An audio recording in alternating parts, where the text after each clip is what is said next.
In a world of big money power, accidents don't just happen, and coincidence is only an excuse for the guilty. Welcome to the Conspiracy Chronicles.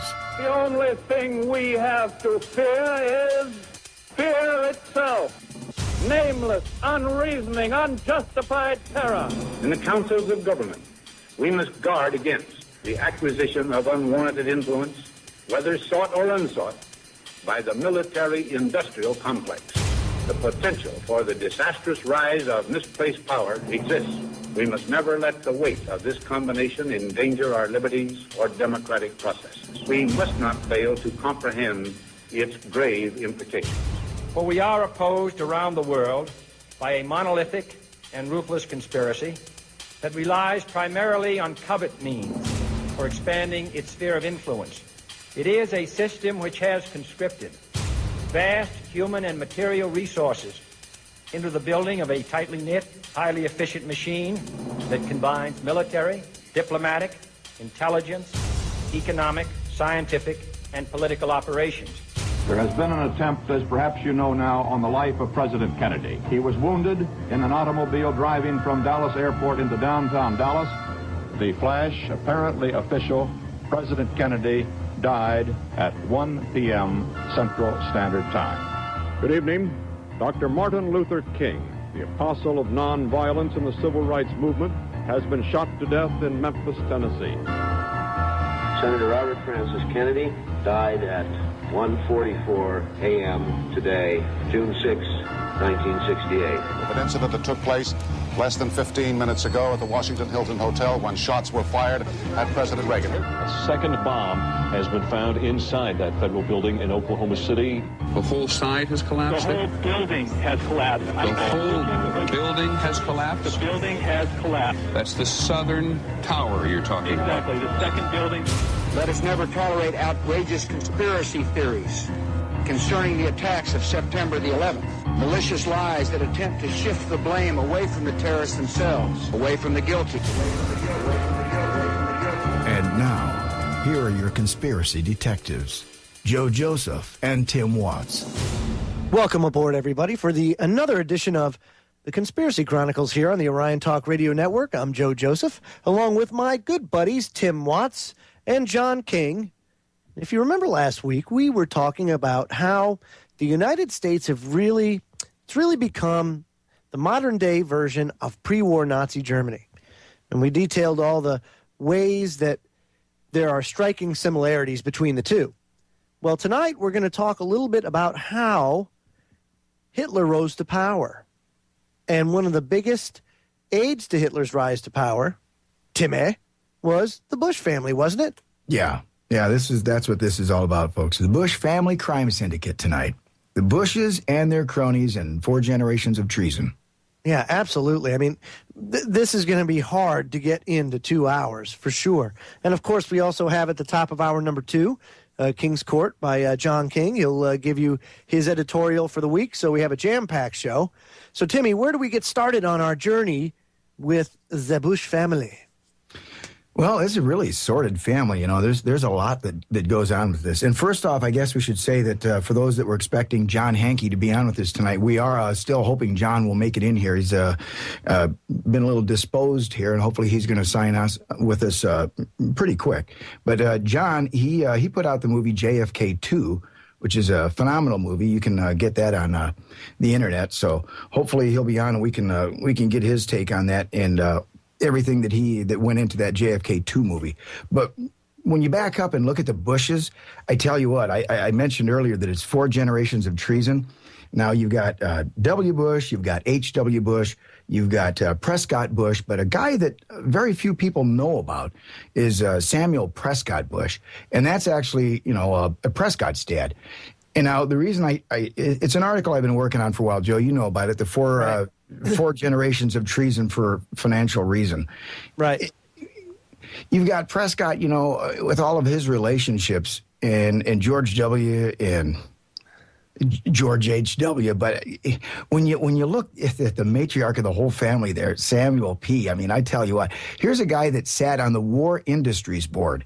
Okay, he was on the War Industries Board, and a lot of people say that he helped lead us into World War I. At least a lot of the people that were on the board. Now, he came into contact with the Harriman family at that time, and that's where this Bush-Harriman relationship kind of came about with Samuel Bush. And then he also came into contact with the Remington family. Now, the Remingtons, they made all the munitions for the United States government. So here you've got Samuel P. on the war board, and you've got the Remingtons making the armament, for war. And so the story goes that, there was a little collusion there to push the United States into war. I should probably back up and just go into how Samuel really started everything. He originally started out, he was president of Buckeye Steel in Columbus. And his company gained considerable wealth producing parts for railroad baron E.H. Harriman. Now, that's where that connection comes in. That's where the Harriman connection starts. Yep. So they became good buddies. So a prosperous bond was formed between these two families, one that would endure for many years, folks, until the U.S. government would finally levy charges again of aiding Hitler and the Nazis during World War II. In 1918, prior to World War I, Samuel Bush became a noted member of the Ordnance, Small Arms, and Ammunition section of the War Industries Board. Now, it was there that a nefarious bond of wealth would be made by the Bush family. It was an alliance with the Remington family, one of the nation's leading weapons manufacturers. And these two families would also later be implicated with the treasonous failed coup against FDR. Oh, yeah. In 1933. So, there's a lot of history between these families when they Absolutely. came together. Timmy, one thing of note is how much Samuel Bush and the Remingtons actually profited from their collusion on the War Industries Board. Because you have to remember, this is 1918, folks. This isn't today. The Remington Arms, Samuel Bush, Clarence Dillon, Samuel Pryor, and the Remington family, they netted in excess of $200 million in profits just from their decisions on the War Industries Board. Yeah. I mean, look at the money involved here, Tim. Now, you think about that kind of money at the turn of the century. I mean, $200 million is nothing to sneeze at today. But my golly, I mean, think of what that's cosmic amount of money. Yes.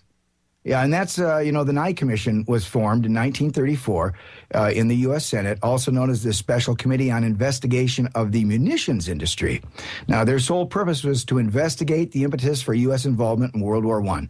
In short, they were trying to figure out if there was any vested influence from the weapons industry to push us into war. Now, strangely enough, Joe, mysteriously, the funding was pulled in 1936, and that committee, the Nye Committee, was forced to publish a final report without a full and thorough investigation. Isn't that funny?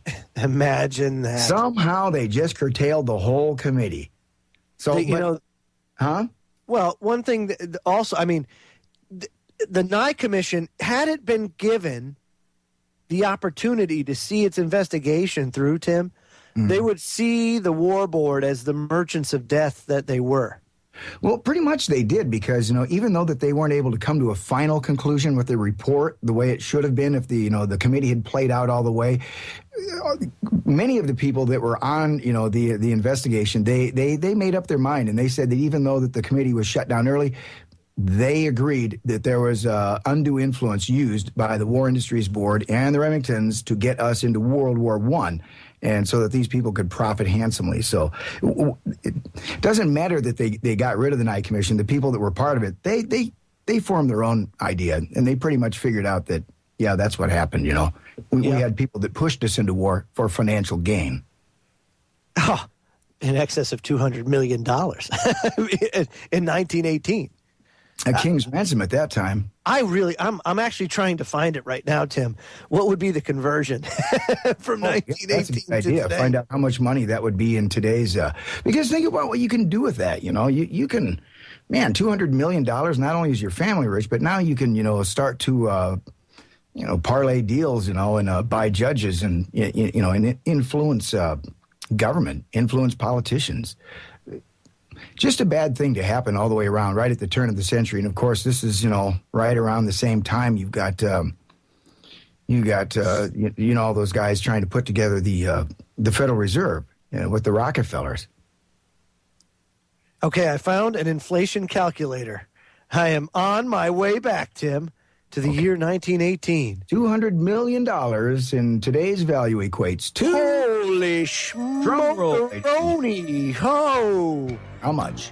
$200 million in 1918 had the same buying power as $3.3 trillion today.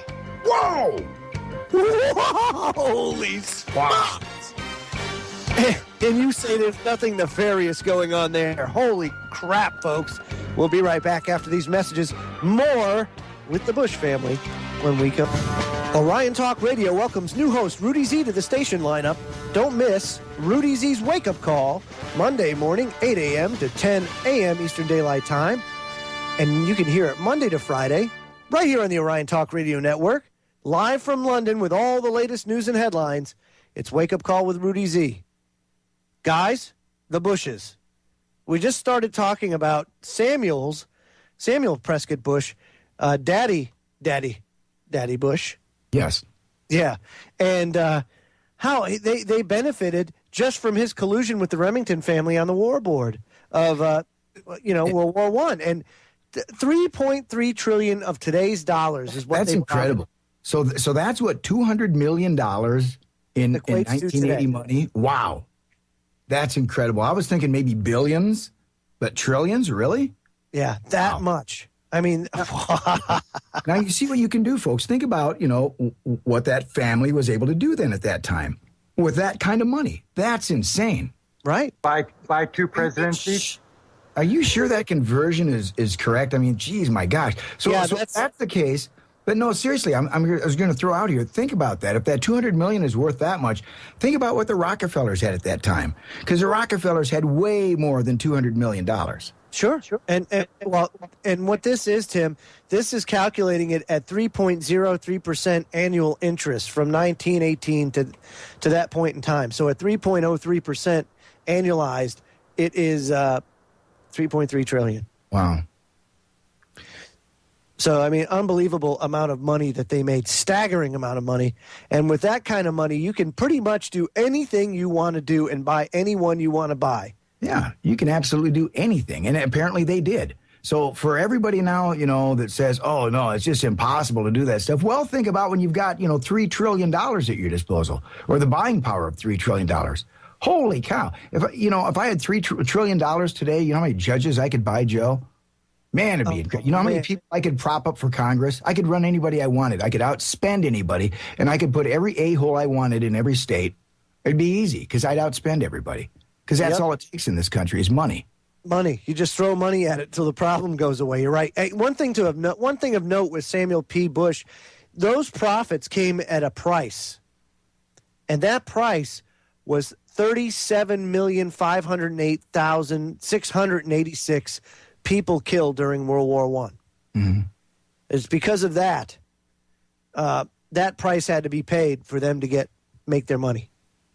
I mean, I just want people to understand the human cost of World War I and what it meant. And it could only happen if Bush and the war board colluded with Remington Arms. Yeah. And it's interesting, the whole time this all happens is 1918. Now, remember what happened just a few years earlier. 1913, you've got the coup on the U.S. and the Federal Reserve takes over. And, that coup, Rockefeller is very firmly behind that, him and the Rothschilds. So, this is one of the first things they do, They push us right into World War I. Very interesting, and here's another thing about the Bush family, Samuel Prescott and the War Industries Board, that whole investigation that got shut down. Yep.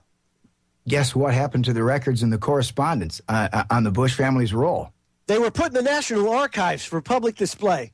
Oh, you'd think that. But you know what they did? They wanted to save space in the National Archives, so they burned it all. Oh, well. Isn't that nice? Why save some space in here? Hey, rather than add on, to the National Archives, stuff that's supposed to be, pretty memorable stuff. Let's burn this increase stuff. Their carbon footprint. Sure. How convenient, you know? And that, you know, that's why there's a lot of mysticism with the Bushes. Although, you know, there's a lot of information on them, especially now recently, since a lot of records were unsealed or made unclassified. Did a lot of this stuff come to light? Probably, what would you say, Tim, in like the last 10 years or so? Oh, yeah. Once W got into office, it really started to come out. I mean, Webster Tarpley, he did the unauthorized biography of George H.W. Bush, which is still up on the internet, folks, in PDF form. That's something you want to go get before they eventually just pull it down off the internet. So Webster Tarpley, the unauthorized biography of George H.W. Bush, and some other reading if you want to look. There's John Loftus. He did America's Nazi Secret. So it's not just a few people that wrote about the Bush family. You got John Loftus, you got Webster Tarpley, then there's Russ Baker, Family of Secrets. I don't think his work went as deep as some of the other guys, but still something worth reading. You got Mr. Hankey, who's supposed to be on with us tonight. He did JFK 2. Then there's John Buchanan. He wrote for the New Hampshire Gazette, and he wrote the story of the Bush Nazi link, I think back in 2003.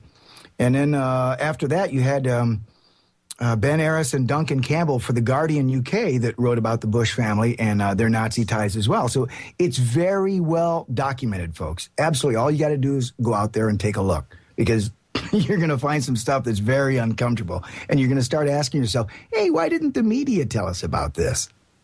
That's right. That's right. John, what's your thoughts on Samuel Bush's ventures, I guess you could say? I'm just totally speechless that this family has been able to get away with so much for so long. I mean, yeah. What do you say? 4 generations of criminals that have been able to fund the Nazis, supposedly bomb the World Trade Center, bring in socialism around the world, bring in the New World Order. What do you say to people like that? Should you? I mean, my God, apparently they've got enough money to off anybody they want. I mean, HW, I am available for adoption. Yeah, for real. HW for your stepdad, dude. Yeah, one thing to note as we venture through the Bush family history here a little bit, do you notice how with each successive generation, it was getting more and more like intense? There's more aspiration with each generation, and then poor George W. Bush comes along, and it's like, yeah, no, you're right. The evil increases exponentially, Joe. I mean, really, it does, from one generation to the next. And that's the other thing we talked about the other night. It's like, what do you train your kids to be evil? I mean, how does this, go through 4 generations, unless of course you're teaching your kids this is the right thing to do. Yeah, this is the law. Yeah, this is the way it works. Or who was it that? Joe Kennedy, and how he raised his sons. Mm-hmm. Taking them to brothels and stuff like that. I mean, seriously, now you understand why the Kennedys had the problems that they did. Joe Kennedy was just an evil, shrewd dude anyway, And we should go into that Bush thing with the Kennedys, because there was some fight. And I know John disagreed with us the other night. We talked to John about this, and he didn't really see that connection. But I have to greatly disagree. I think there was a huge thing between the Kennedys and the Bushes, because you look at Joe Kennedy, no matter what people say about him, that guy died a mysterious death. That's a lot of people think, he was killed. And so that would be Joe, JFK, RFK, JFK Jr. I mean, holy cow. I mean, they got them all. Yeah, could be. I mean, think about this, though. I mean, to me, it's almost like a parallel. I don't know. Like you see 2 families running in parallel. I don't know so much in competition, but I mean, just evil, nefarious families. And then, of course, you have JFK that kind of broke the mold a little bit. And then you have George W. Bush that kind of broke the mold a little bit, because I honestly think that he's a dope. And that he just has good people of his daddy's to surround him while he was in the White House, and had their hand firmly up to his buttocks. But anyway, folks, we're going to break. When we come back, more about the Bushes. We'll also get into the ties to JFK, the Kennedy family, all when we come back. Don't go away. You can take Orion Talk Radio with you wherever you go by listening to us on your smartphone with the TuneIn app. Just download the free software, then do a search for Orion Talk Radio, save us as a preset, and you can listen to Orion anytime, anywhere. Orion Talk Radio on TuneIn, a must-have app for your smartphone. Joe Joseph here, along with my good buddies Tim Watts and John King. We're discussing the Bush family, specifically the one right now that you really never heard of before. You haven't heard too much of him, and that's Samuel P. Bush, the father of Prescott Bush. Yep, Samuel Prescott Bush. Of George H.W. Bush, and, of course, the great-granddaddy of George W. Bush. So, and you know, that figure that I brought out, you guys can go to dollartimes.com, and you can look up the inflation calculator, and it will tell you, you can type in whatever amount of money you want, you put in the year that you want it to be, and convert it to whatever year's dollars you want it to be. So that's the nice thing about the calculator. And this thing takes the inflation rate each year and it compounds it. And that's what happens with our dollars. So you type in 200 million and oh my gosh, I mean it's staggering what you get. 1, 2, 3, 4, 5, 6, and that's what you get. Unbelievable, Tim. That is a staggering sum of money. And again, if you can't figure out, folks, how you can take over a country or circumvent a political system with that much money, that's just obscene. If you had $3 trillion today, you could do it. So, back then they had that buying power. That is just very scary. One of the things about the estate tax, Joe, they like the rich people. I think it's the Waltons who were behind that. They like to call it the death tax. But there's a reason why they always wanted that estate tax around. It was for the rich people, because they never wanted someone to become so rich and so powerful that they became a threat to the state. And, that's what happened when Rockefeller, hit it big at the turn of the century. He had so much money, he was a threat to the state. And clearly the government saw it that way, because they tried to break up his Standard Oil and everything like that. But, when they broke it up, he actually got richer through that. Yeah, he actually made more money. Yeah. Some people think he was actually part of that. But I tell you what, he had the government wrapped around he controlled everything. And when you look at him, everything stems back to the Rockefellers, and it kind of goes back out, and the Bushes are such a big, huge part of that. But I just want to stop for a second, because a lot of these people are all tied to the Bushes, but they're also all tied to the Rockefellers. The Brown Brothers Harriman, Averell Harriman. Averell Harriman used to be the governor of New York. So you got this big New York tie there. And then you've got, also in New York, you've got Rockefeller. And then you've got Rockefeller's personal lawyers. You know who his personal lawyers were? Allen and John Dulles. Very good. Yes. Allen and John Dulles. Yep. And if you recognize those names historically, folks, it's because Allen Dulles was the longest serving director of the Central Intelligence Agency. He was also a member of the Warren Commission. And then you had John Dulles, who was Secretary of State under Eisenhower. So all of these people got put into extreme positions of power where they could control the government. And they all worked for Rockefeller. And they were all linked to the Bush family. When you get into the Harrimans, the New York bankers and stuff like that, and, how they were... Start at the beginning. Start at the beginning, how the Harrimans got introduced to the Bushes. Especially with, like, Samuel P. and his family. Yeah, well, back to the beginning, the Harrimans, that was actually the railroad deal where... let's see, it was... Samuel was the president of Buckeye Steel in Columbus, Ohio, and his company made parts for railroad baron E.H. Harriman. Okay, so that's where the link comes from. These two became fast friends when, one was making, parts for the other for his railroad industry.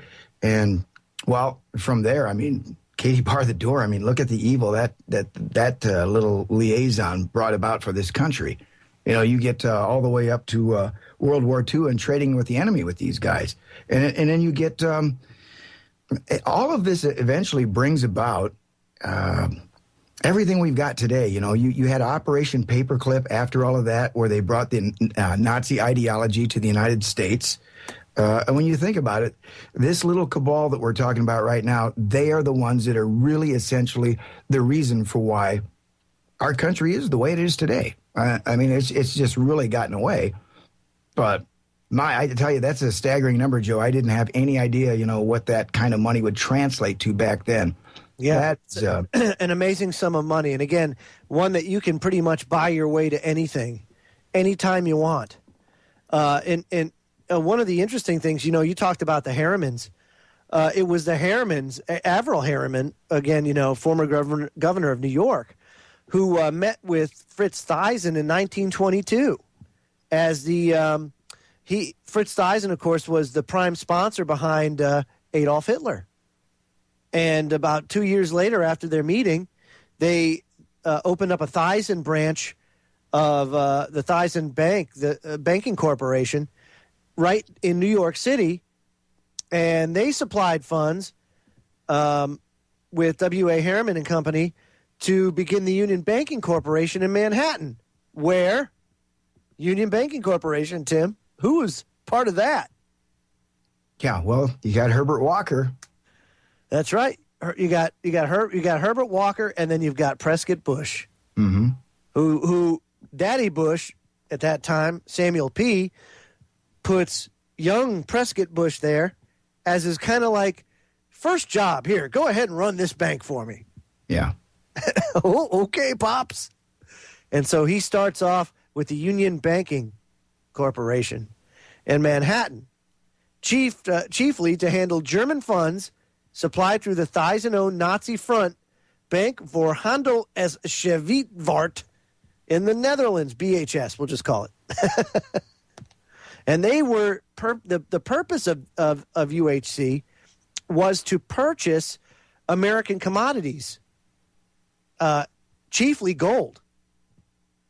And that's what W.A. Harriman and Company execs labeled the dealings that they were doing as the Hitler Project. You know how long they were dealing with them, Joey? They were actually dealing with the Nazis all the way from as early as 1924 all the way up to 1951. That's a long time. Let me tell you what. So they knew what they were doing. This was no accident. Yep. No, absolutely. And the other thing, they've got records that show that Bush and his colleagues have routinely attempted to conceal all their activities from government investigators at that time, So they went out of their way to kind of hide all this stuff. It's not like they were being really above board. They knew what they were doing, and they tried to hide it. But unfortunately, they got caught. Or fortunately, I should say they got caught. And, the rest is history, but... and when they got caught, remember what Prescott did? He forms the USO. Remember? Oh, yeah. Yeah, he sure did. Well, what a cover. What a cover, Tim. Formed the USO and try to take, I did something good for the country here. I formed the USO. How can I be trading with the enemy? Hey, guys, come on. Look I started the USO over here. I'm for you guys. I'm the good guy. What are you doing? I mean, I could see that. I could see it. That was nothing more than a maneuver to make himself look good. Now, you know what's interesting, and I see a parallel here. I really do. If you look at Prescott Bush, you have to understand he's a 6'4", smooth talking, velvet voice. So I've come to learn. He's a good singer, very, very charismatic. And could have been president, if you think about it. He had the resources to do it. The family had the resources. The Enemies Act probably killed that. Yeah, but I mean, the guy had the all the things in place, all the ducks in a row to take it to the top. And the Trading with the Enemies Act kind of stopped it. But I see some parallels between what John Hankey had to say about Romney and some of the dealings that he had, with the drug trade, and what Prescott Bush was doing at the time. Here he is, another charismatic dude, Mitt Romney, tall's got good voice. A lot of pundits out there call him the bionic politician, because he seems to be this almost like cyborg creation of a bunch of different politicians molded together to form the perfect one. It's just very interesting. We should probably mention that since Thursday night, since we had that big broadcast with John Hankey where he kind of broke all his stuff on Romney, we've had quite a few problems being on the air the last few days, haven't we, Joe? Yeah. We've been attacked 3 times. Shoutcast has gone down a bunch of times. I mean, it's been horrible. So, could it be that people don't like the fact that we're talking about this? It could be, but we're not going to stop. So when we come back, more about the Bush family and their cronies when the Freedom Links impersonation. That was really good.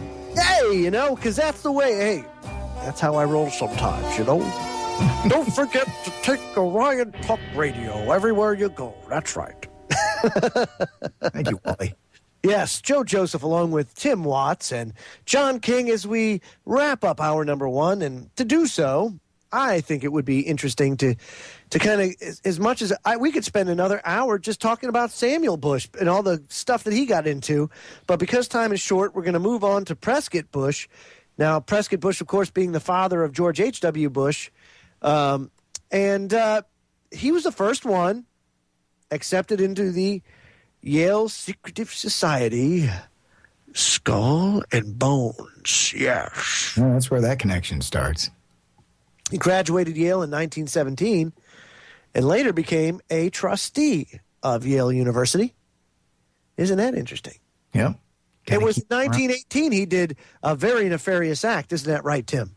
Oh, yeah. That's when he supposedly with a couple of people, now this is the rumor, they snuck into Fort Sill and they secretly dug up the grave of Geronimo. Remember the Indian Geronimo? So as the story goes, they removed Geronimo's skull and it was taken back so that they could do cult sacrifices and cult worship and stuff like that with it. But that's a story that's been around for a long time. That, he actually snuck in and dug up the grave of Geronimo and took his skull. And to this day, it supposedly is at Skull and Bones. Unbelievable. And despite Uncle Prescott, his Yale education, all high and mighty Skull and Bones boy, all he could do was be a lowly tire salesman. Until, of course, he meets his future wife-to-be, Dorothy Walker. Mm-hmm. And as the story goes, George H.W., that's right, George Herbert Walker, felt that it was not socially appropriate nor acceptable for his daughter to marry beneath her station to a mere tire salesman. He decided the best thing to do was to give Prescott a job. Come here, boy. So he offered him a position in 1926 as an officer with the investment banking firm W.A. Harriman, run by Averill Harriman, as we talked about earlier.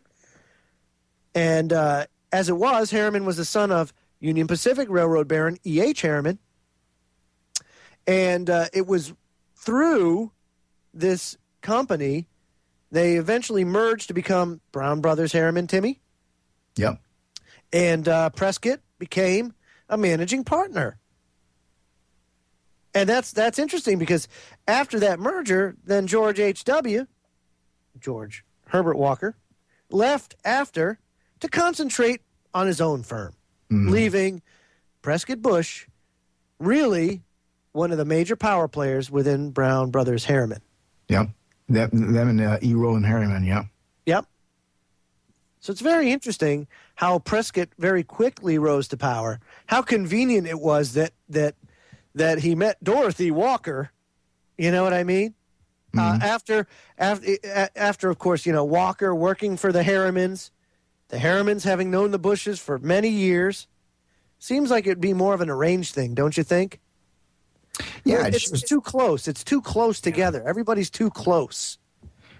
Well, after that marriage, I tell you what, we certainly got a lot of bad stuff. That wasn't a marriage. That wasn't a marriage for freedom there, I tell you what.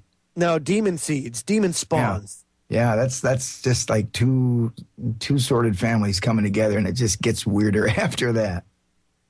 Yeah, it sure does. So where do we go from here now that we have... do we talk about the coup against FDR? Well, yeah, he was actually, he was part of that also. Prescott was, Prescott, the Remington family, once again, noted to be involved in that. That was that 1933 coup on FDR. A lot of people don't even know about that. It's never put in our history books, but there was a coup on the United States in 1933. The same time it was going on in Germany, that fascism was rising in Germany. They wanted to bring it into the United States at the same time. And the money powers, actually back in the day, they used to call them the money trust. That's what everybody talked about back then. They didn't like the money trust. People knew about the Rockefellers and the Carnegies and everybody that had the big money, and they didn't like it, and they were scared of it. And they knew about the money trust, and they knew that it was going to take over. And it certainly did. And it's the money trust that didn't like FDR and the New Deal. And they wanted to stop that bad. So they got the bonus army that was, we got to back up on the bonus army. See, the bonus... Well, that was World War I vets that were promised a bonus 20 years after the fact. Yep. They were given a certificate. Yep. And that certificate gave them what equated to, I think it was like $1,200 or something a person. But you couldn't redeem it until 20 years later. Yeah.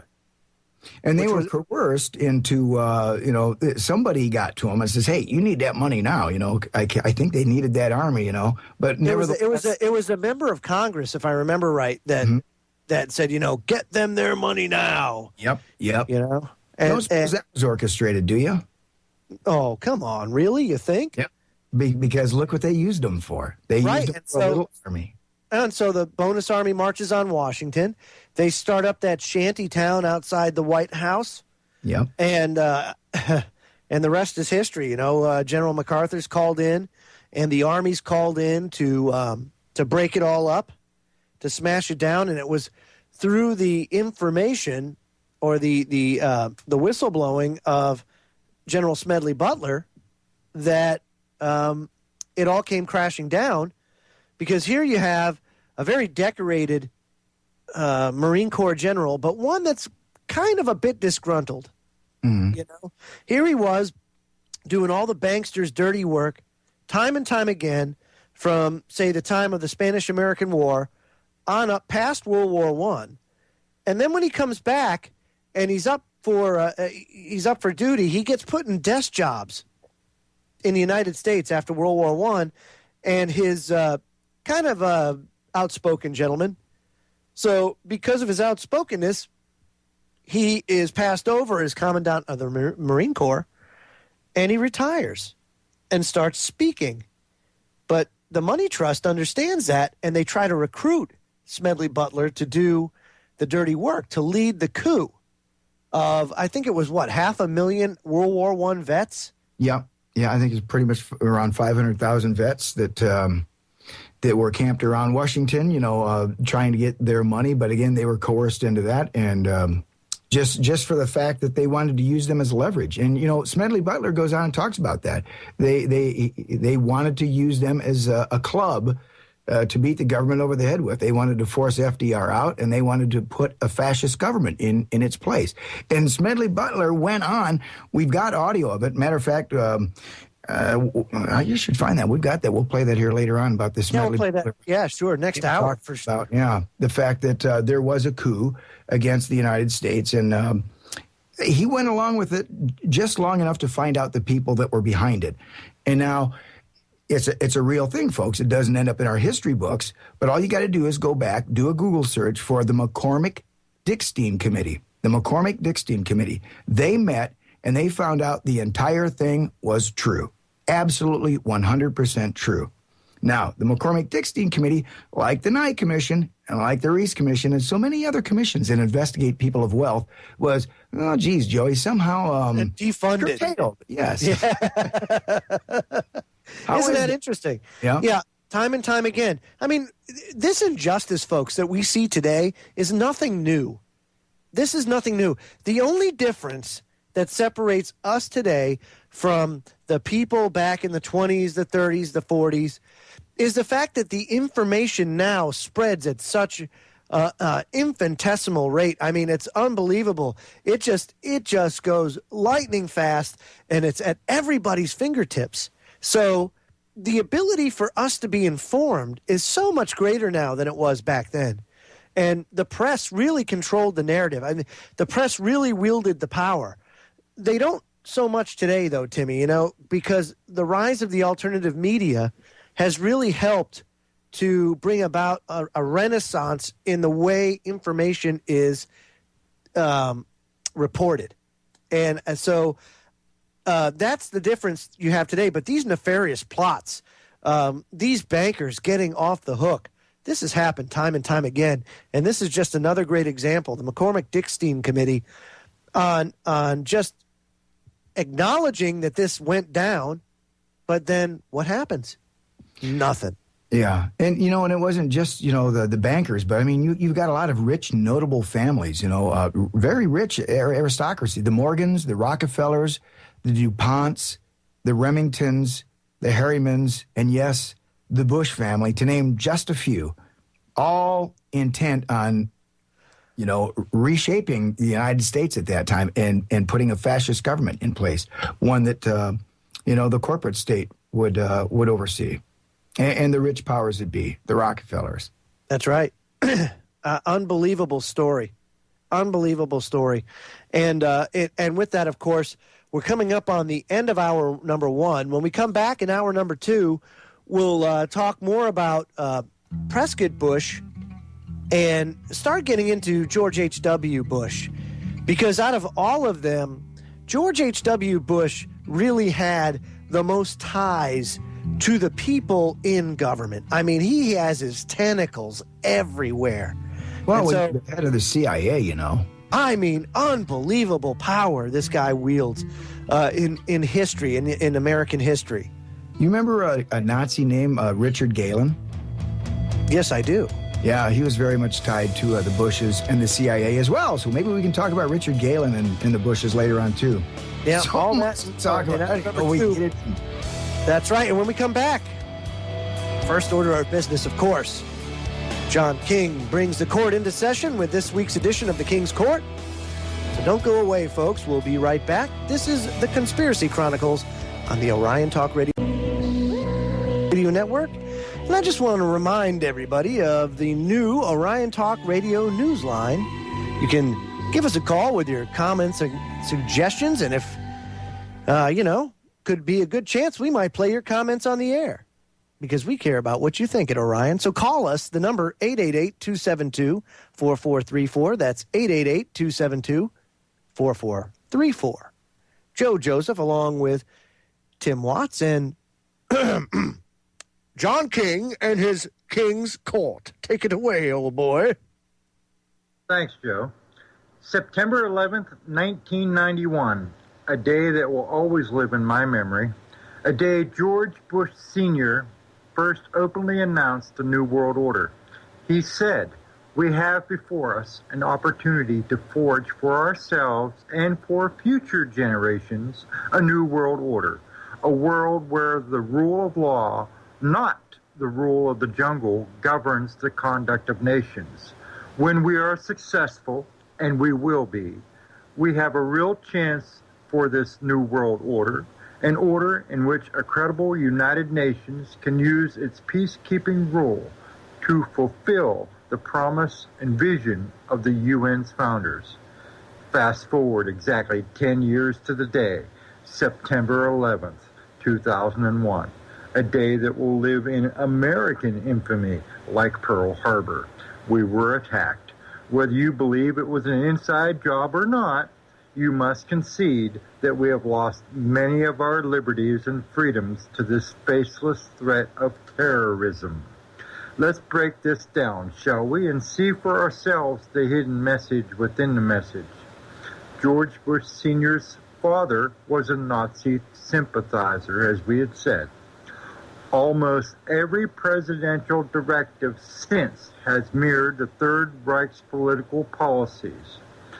Indeed, they have learned from their mistakes, and the New World Order is a revised edition, or, if you will, the Fourth Reich. He says, a world where the rule of law is not the law of the jungle, which governs the conduct of nations.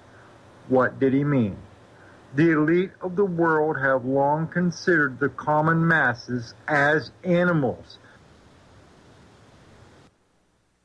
to be called at our common law, or the law of the jungle, put into place since the days of Hammurabi's Code and the Magna Carta, the Bill of Rights, and the Mayflower Compact, an order in which the rule of law governs nations. In order for one to rule over another, one must be greater than all the others, and one must cede authority. What did he mean? Well, he tells you, we have a real chance of this new world order, an order in which the credible United Nations can use its peacekeeping rule to fulfill the promise of the visions of the UN's founders. The United Nations will be the head of the new world order, and the blue hats will be the strong arm forcing compliance. America must give up its sovereignty to the United Nations. You say this is not possible? Look at Greece, Spain, or any other European country in a debt crisis. If you think we have no debt crisis here, you are mistaken. Take away welfare, SSI, food stamps, and heating assistance, and any other government program put into place to hide the state of destitution, and you have before you 48 million plus angry Americans screaming out for food and warmth. They will cry out for a solution, and one will be given in the way of unimaginable to most Americans. You must cede your personal freedoms and liberties and pay allegiance to the new way.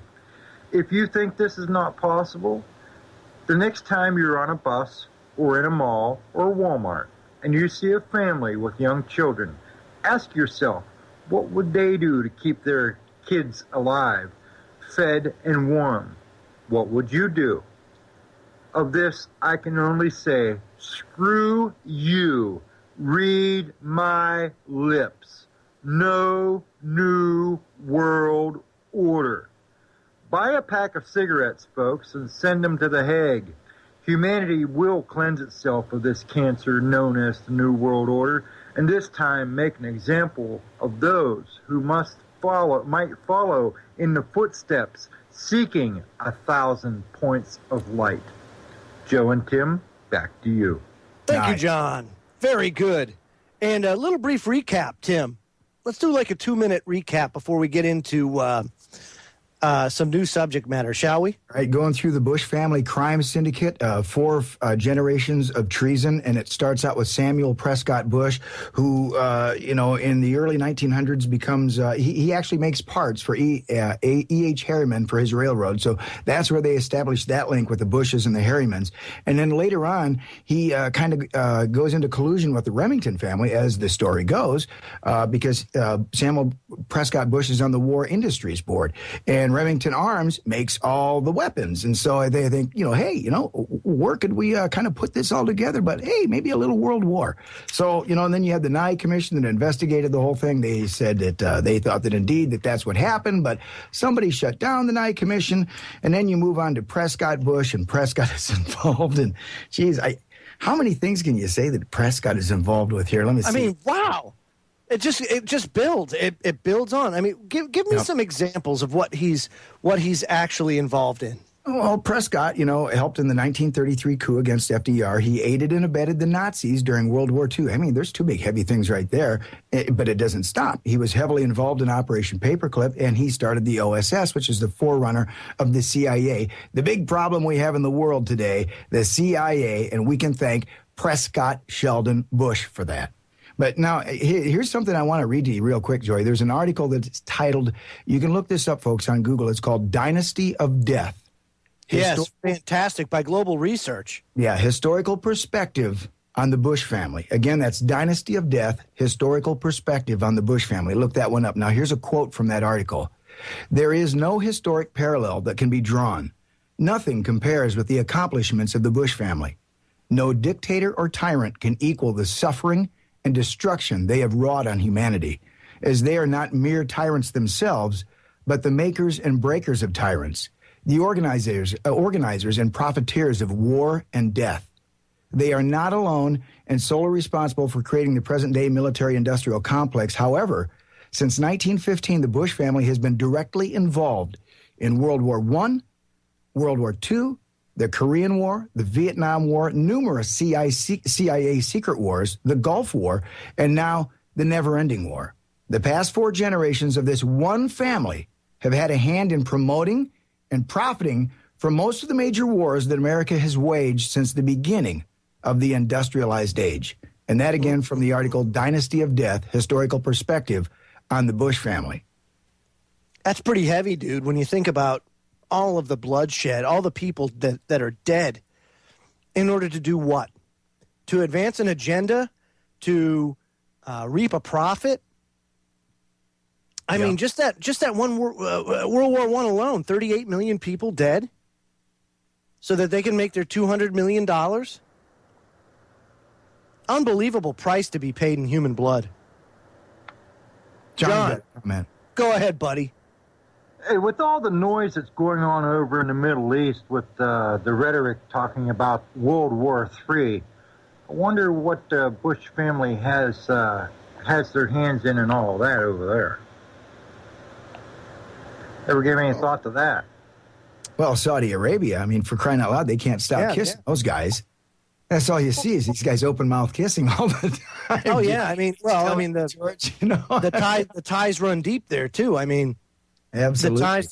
The ties to the Saudi crown and the Bush family, all the business ties that go there. You can totally understand where the Bush family might have an interest in that. So, I mean, just a very nefarious plot that's kind of been going now for the last 100 years. And what a great quote, Tim. You know, right up to the never-ending war. The war with no face and no borders. You know, the war on terrorism. Oh, yeah. It's like, man, they just finally figured it out, you know?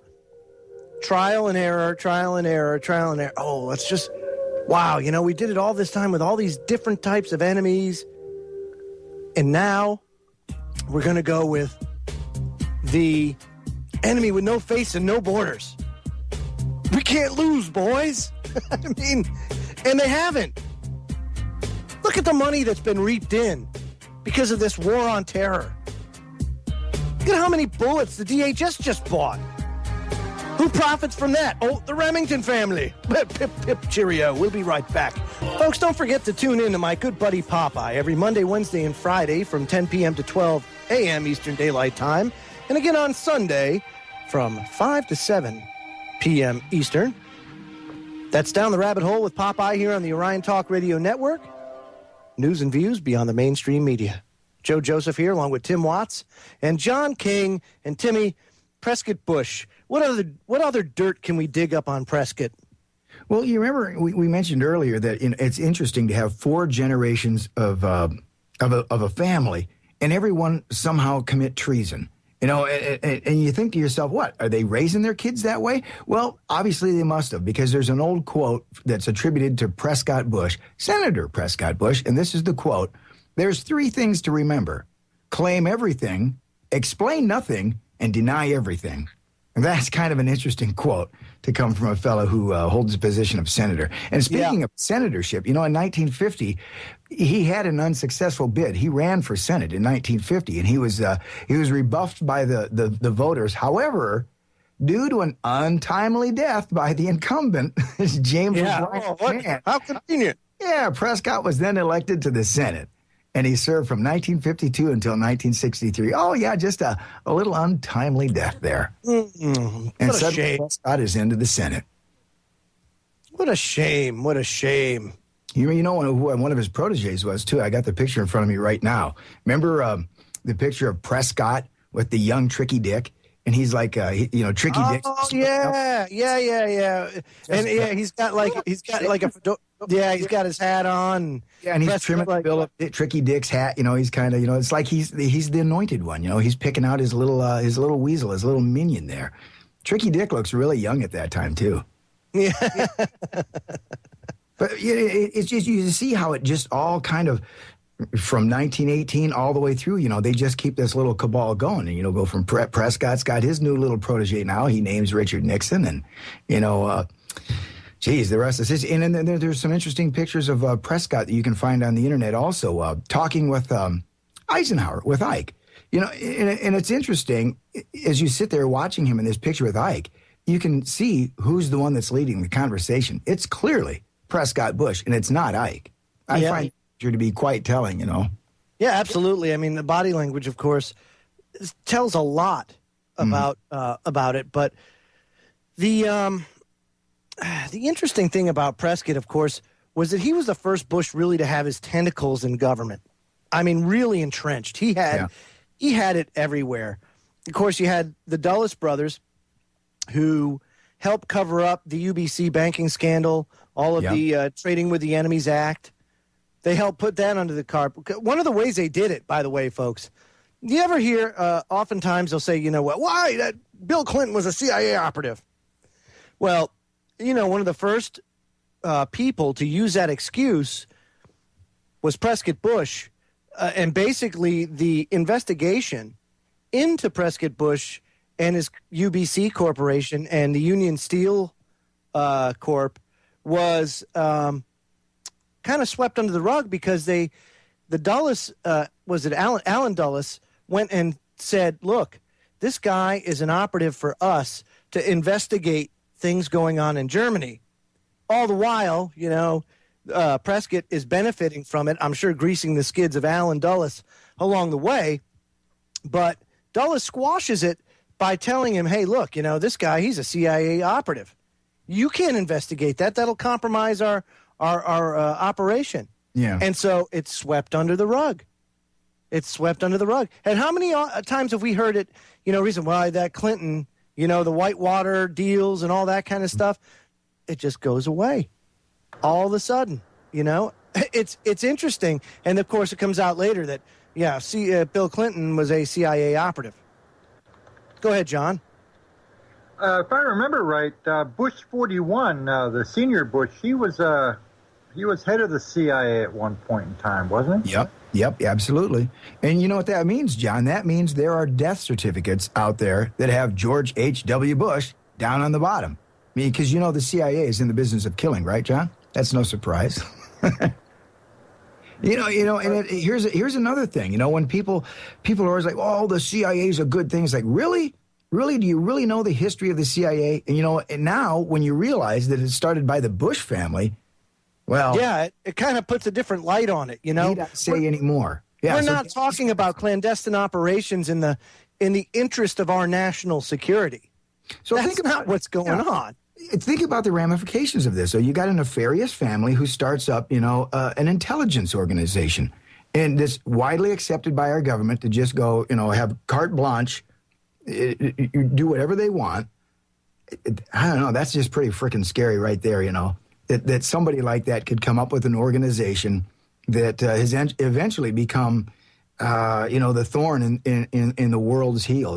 The CIA. Yeah, thank you, Prescott Bush.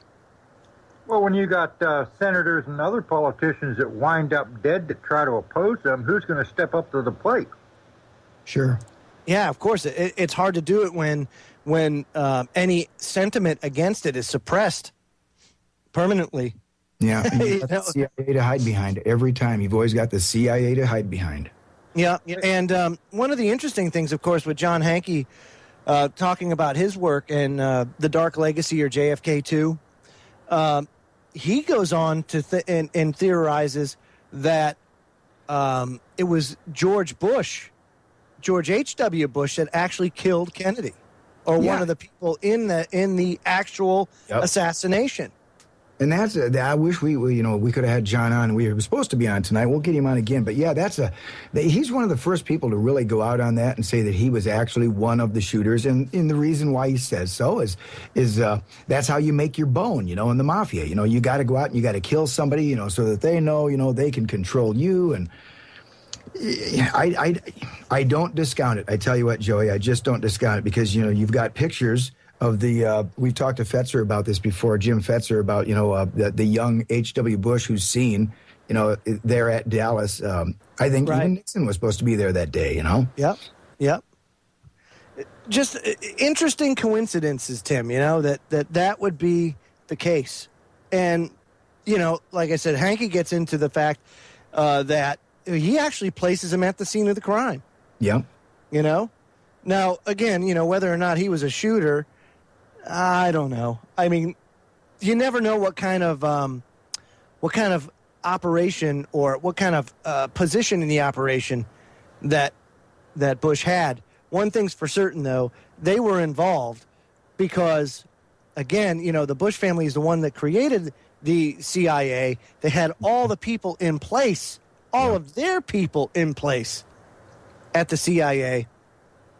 I'm just, I think we should talk a little bit about, Tim, why? What was the impetus to kill JFK? Well, he was a real threat, to the power, the money power, the money trust, as they used to call it, and, specifically the Rockefellers, Carnegies, and stuff like that, and their Federal Reserve System, because that's what this is. It's their system. It's their criminal hold on the United States and pretty much the world.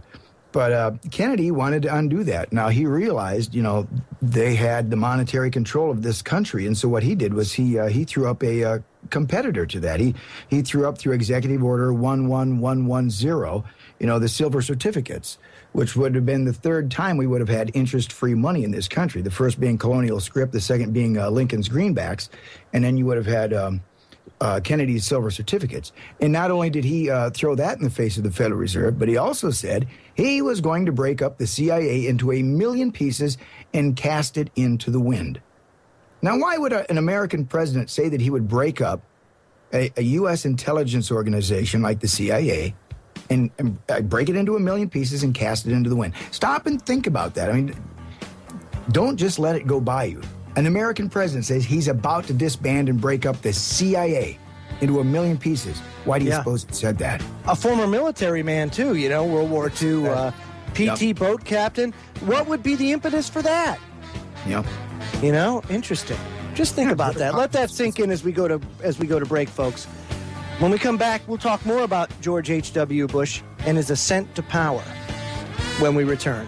So don't go away. Orion Talk Radio says, put your activism where your mouth is. Make a truth banner with a creative message to display in public. Make sure you mention Orion Talk Radio somewhere on the sign, then take a picture of yourself and send it to us at oriontalkradio@gmail.com. We'll post your picture on our new activism page and show the world your message. So get the word out. Joe Joseph here, along with Tim Watts and John King. And Timmy, I'm going to leave it to you to take us on our George H.W. Bush journey. Well, there's one more interesting quote here, and it comes from one of the other researchers that we've been frequenting quite often, and that's John Loftus. And in an article he wrote about one time, here's a quote I just wanted to lay on you. It says, once the government had its hands on Bush's books, the whole story of the intricate web of Nazi front corporations began to unravel. A few days later, two of Union Banking's subsidiaries, the Holland American Trading Corporation and the Seamless Steel Equipment Corporation, also were seized. Then the government went after the Harriman 15 Holding Company, which Bush shared with his father-in-law, Herbert Walker. The Hamburg America Line and the Sicilian American Corporation. The U.S. government found that huge sections of Prescott Bush's empire had been operated on behalf of Nazi Germany and had greatly assisted the German war effort. And, the media totally ignores this. You got to ask yourself, why hasn't the media said anything about it? Well, you folks know already, we like to rail on the media. It's because the media is involved, in all of this intimately. Just take a look at how many members of the media are involved in the CFR. You can't count them damn near. So, but there is one person from the media that did try to write about this, and that was New York Times reporter Charles Higman, who discovered in his 1983 book, Trading with the Enemy, the Nazi-American money plot from 1933 to 1949. He says, the government smothered everything during and even after the war. It just covered it all up. Now, how does that happen? Well, it happens because you're Prescott Bush and you run the government for the most part. Yeah. I mean, that's really the truth of the matter, isn't it, Tim?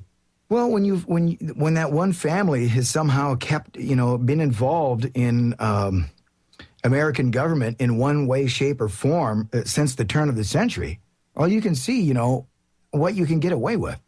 and say what you want about the Kennedys, because I actually think that a lot of the stuff that came out about Joe Kennedy and stuff like that, I mean, number one, if there was a war between the Bushes and the Kennedys, the first thing you're going to want to do is you want to degrade your enemy. You're going to throw a lot of crap out there, And so, I really don't know what to make of a lot of the Joe Kennedy stuff and a lot of the things that have been put up about the Kennedys.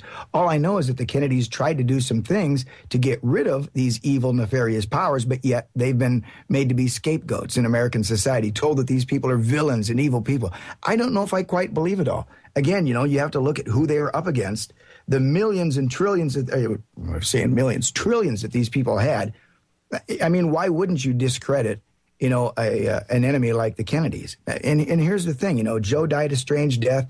JFK died, was assassinated. RFK was assassinated. And then you've got JFK too, who now, if John Hankey was on, would tell us a real interesting story about when he died. Because remember, George W. Bush was campaigning at that time. And he suddenly, mysteriously came up missing on the campaign trail for, 2 or 3 days, and nobody knew where he was. And this was the same time that JFK Jr. went down at Martha's Vineyard in his plane. That was a whole sordid story. And remember that one? I mean, first off, look at, remember Bill Clinton? I mean, everybody was really, really, really slow reacting to that. And even Clinton drug his feet on that whole thing. Very interesting. Yeah, I would like to look and see if there's any more to that. You know what I mean? I at this point in time, I'd say it's probably a little bit speculative to say that, because I look at George W. Bush, and I can't believe that guy can tie his own shoes, dude. I mean, really. Yeah, but, stupidity is a good thing to hide behind. There's a lot of people that think that, that was a front for him. Same way, when Bush, or not Bush, but when Cheney left office, he left in a wheelchair, it's like that was a fake thing, he was just hiding behind the wheelchair because he knew everybody hated him. But, yeah, I don't know, W, a useful moron, maybe, if anything, I don't believe he ran the White House. I don't think anybody does. No, it was Cheney. No. It was probably H.W. I think H.W. was just as intimately involved as his son was. He's probably the one that pulled all the shots. That's right. John King, your comment. Well, yeah, just a little off topic here, guys. Just most recently, that CNN reporter, Amber Lyon, that come out and said that CNN was trying to make her put out stories that were not true and propaganda. You're right, Joe. Most of the reporters, whether it's CNN, Fox, MSNBC, they're members of the CFR, which is headed up by the United Nations, which is founded by the Rockefellers that are in bed with the Bushes. Under W.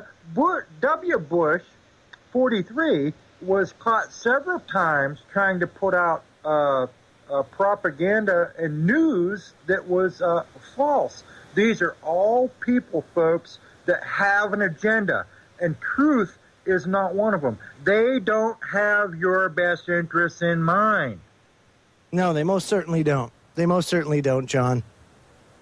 So George H.W. Bush becomes the head of the CIA. And one thing of note here, you don't have to be in the White House to control the White House. And that's one thing that the Bushes certainly went to prove, is that when you put enough of your people in high-powered places, you pretty much have the White House under your thumb, don't you, Tim? Oh, absolutely. You control everything, I mean, that we even had a sitting president that used to be, the head of the CIA is not a good thing. That was a horrible thing to happen to this country. I mean, you had the head of the CIA running the United States, and you had the head of the KGB running Russia. I mean, yeah, it wasn't as good as that for the world. No, I know, absolutely right. But HW, you look at his involvement. It wasn't just in Dallas with Kennedy, but it also goes back to the Bay of Pigs. I mean, this guy was a CIA agent for a long time, and they tried to deny it, but paperwork did surface that after the JFK assassination, that there were documents that were sent to George H.W. Bush. Of course, they tried. Oh, that's a different George H.W. Bush. Yeah, right. How many George H.W. Bushes do you know? Yeah, exactly. And they both work for the CIA. Because they did try to come out and say that. Later on, they went, oh, that was a different George H.W. Bush that worked here. Like, yeah, We got 6 of them. Come on. How ridiculous can you get? But, yeah, so his dad, sets up the CIA. So is it really that hard to imagine that his son doesn't, become involved and become a CIA agent? Because there he was with the Bay of Pigs. The operation was called Zapata. That was his oil company. And the ships were Houston and Barbara, a lot of evidence to suggest that he was in the CIA very, very, very early on, and he ascended to the top of the ranks. And God only knows what, you can pull off when you're part of the CIA. But that was just a terrible thing to happen for the United States. And not only that, then we get up to the Reagan assassination attempt. That whole thing, there's a lot of people that point the finger at HW for that he was a little too greedy and wanted to take over right away. Because who was the girl? It's a reporter from... She was with CNN at the time. Oh, I want to say it's Leslie Stahl. I don't think it's Leslie Stahl. It's I'll think of it in a second. But she testified that the shot did not come from where everybody said, that tried to kill Reagan. She's on record as saying, no, that shot did not come from there. It came from somewhere else. So it didn't come from Hinckley. So, but I mean, you got therein lies that. Look at the cover story. Judy Woodruff. That's who said it. Judy Woodruff. That's right. Yeah. Yeah, but look at the cover story. The cover story is perfect because you've got a mentally disabled individual, has crush on Hollywood star. An individual who was already linked to the Bush family, mind you. Yeah, I know. Used to vacation with them. Jodie Foster. Yep. And so what better way to impress her than to shoot the president? And... yeah, I like to pick up chicks that way. Yeah, because that's the way I roll, baby. I'm an impresser. Do you see the flaw in the... I mean, it just doesn't... Again, it just doesn't make sense. The story is just so off-kilter from the actual crime. And if you know the background story and the history behind the Bush family, you can see why Bush would actually... go about trying to accomplish it. I mean, hey, look, they knocked Kennedy off, right? Well, if we did it once, we could do it again. That's my take on it, Tim. I mean, but you're right. He was greedy. That was a power play. And you're right. They did do it again. It's obvious they did it many times over. RFK, MLK, all the people that they assassinated. I'm sure it's the same group. And it's the same group that's pushing us towards this new world order. Now, as Johns King Court went. You remember that famous speech by George H.W. Bush on September 11th, talking about, 10 years before the fact that, there was going to be a new world order, the opportunity for a new world order. Timmy, hold that thought. When we come back, it'll be the final segment of the broadcast, so don't go away. So much more to talk about in such a short span of time. This is the Freedom Links Conspiracy Chronicles on the Orion. Folks, don't forget, in just about 12 minutes' time, Ken Hildebrand and the Information Nation takes off for 2 hours of the top news and headlines of the week, the only way that Ken Hildebrand can do it. Politically correct and akin to an altar boy, Catholic altar boy. I don't think so. Okay, maybe not. Maybe he's a little gruff and tough. But anyway, he'll give it to you the raw way. That's the Information Nation with Ken Hildebrand coming up here at the 9 o'clock hour on the Orion Talk Radio Network. So, Timmy, one thing to talk about and mention is the drug trade. Yeah. I want to get that out because George H.W. Bush is really, I mean, this whole war on drugs, this is all a concoction of Bush and the CIA. It's all a big bag of crap, absolutely, yep, because the CIA has been known to be running drugs for a long time. And again, who was head of the CIA? George H.W. Bush. Yep, there you go.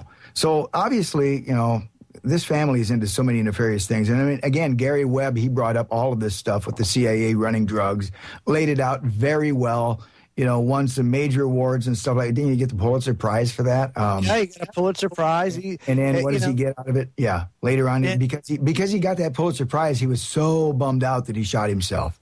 Yeah, and in 2004, he shot himself twice.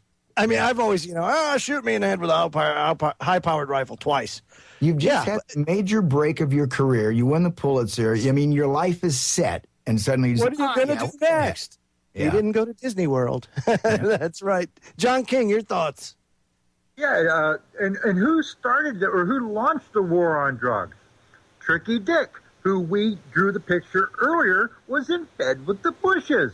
Are we starting to show you guys the big picture out there? Yeah, very interesting. Ties. Tricky's the one that put marijuana on Schedule 1, didn't he? Yes, he did. Yep. As a matter of fact, I have a hard copy of the government's findings from the 1970s in their investigation that made it a Schedule 1. Yep, absolutely. And that was Tricky Dick that did that, who, coincidentally, is tied to the Bushes. So you can see how the government has been infiltrated by a very small, when we say shadow government, we're not talking about like people in capes that lurk in the shadows. No, what we're saying is you don't have to be president to be president. And that's what the Bush family has done. In one way, shape, or form, they've controlled enough people in high places in government to be able to influence decision-making and foreign policy decisions. And at the same time, Tim, reap massive profits because of it. Yeah. And how many families can boast that they have two war criminals in the family? You know, like father, like son.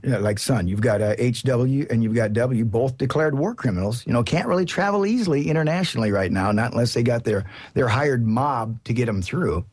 Yeah, and if you count Trading with the Enemies Act, then you got 3 generations of treasonous dogs. And you can even go back to Samuel P. and say, well, that was damn treasonous too. Yeah, that's 4 generations of treason. And then, you know, boy, they just crop up everywhere, Joe, because you remember now we talk about the media and why the media has been controlled and why they're not talking about this. Well, you know, J.P. Morgan, he infiltrated them in 1917, and then in the 50s you had the CIA infiltrated them. But in 1975, Frank Church and the Church Committee, they uncovered the whole thing about Operation Mockingbird and were blowing the whole thing wide open to the American public that, hey, our press is controlled and that the CIA is involved there and you're not getting the truth. But you know what? Just like the McCormick-Dickstein Committee, the Nye Commission, the Reese Commission, you know, that the whole Church Committee got disbanded also. And, yeah, it's funny you brought up the Reese Commission, Tim, because Reese he died a very mysterious death. Sure. All of a sudden he has horrible stomach pains. He goes to the hospital and he's dead. Yeah. And so, you know, goodbye Reese Commission. So Operation Mockingbird, once again, like all these other commissions, is killed.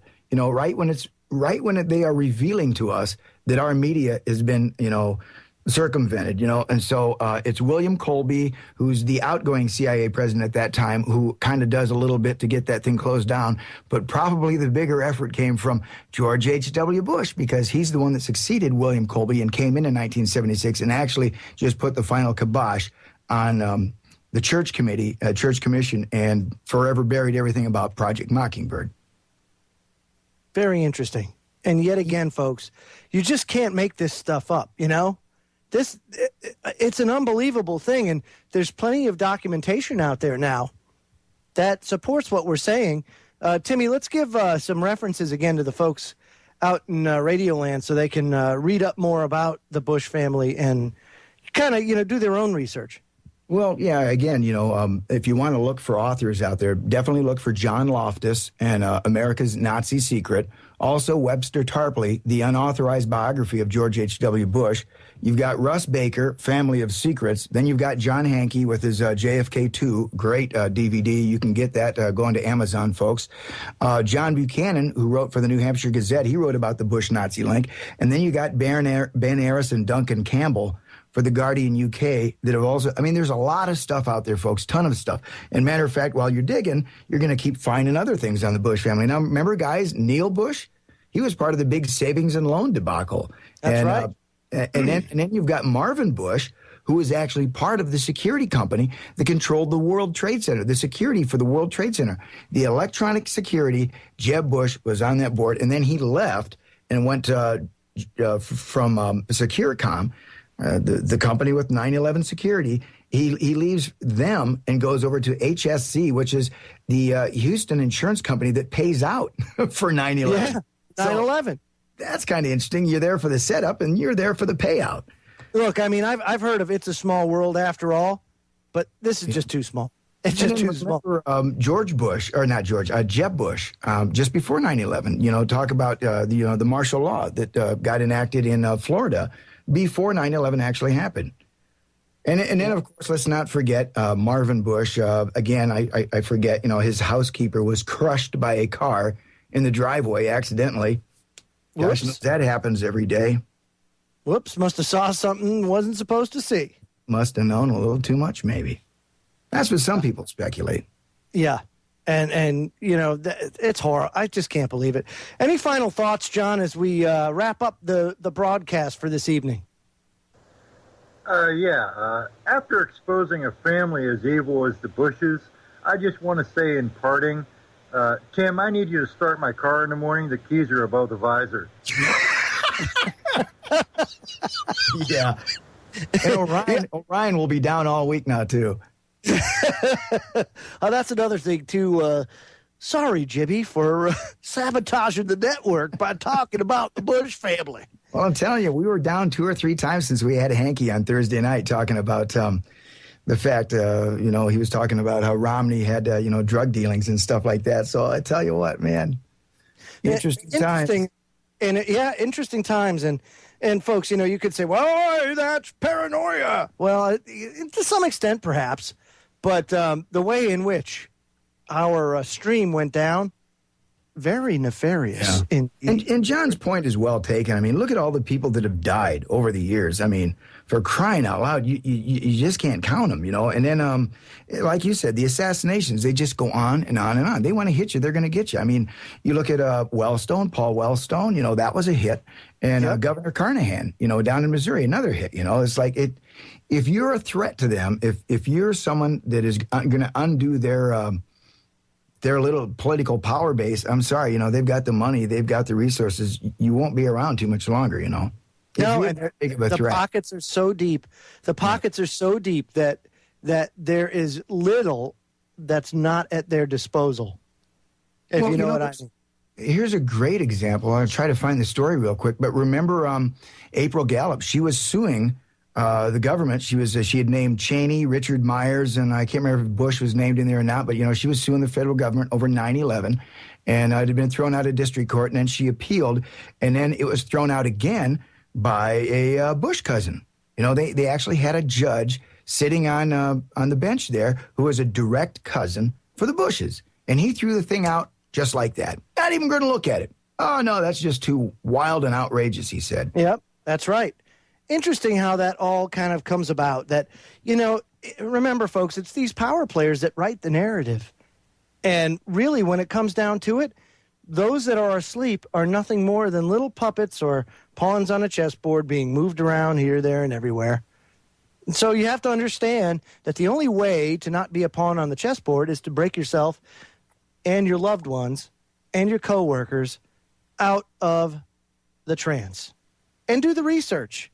And once you get them to do the research, you'll find that, oh, by cracky, there really are nefarious people out there trying to take over the world. It's really not all that crazy anymore. I mean, heck, it's only been every other civilization in history has been taken over and ruined by these types of people. So, I mean, there's plenty of precedent here, don't you think, Tim? Yeah. And again, when you've got that much money at your disposal, it is so easy, to circumvent a government and take over a political system. That's exactly what has happened here. That's right. Well, that's the broadcast for this evening. Again, folks, don't forget, coming up right after the news is Ken Hildebrand and the Information Nation, theinformationnation.com.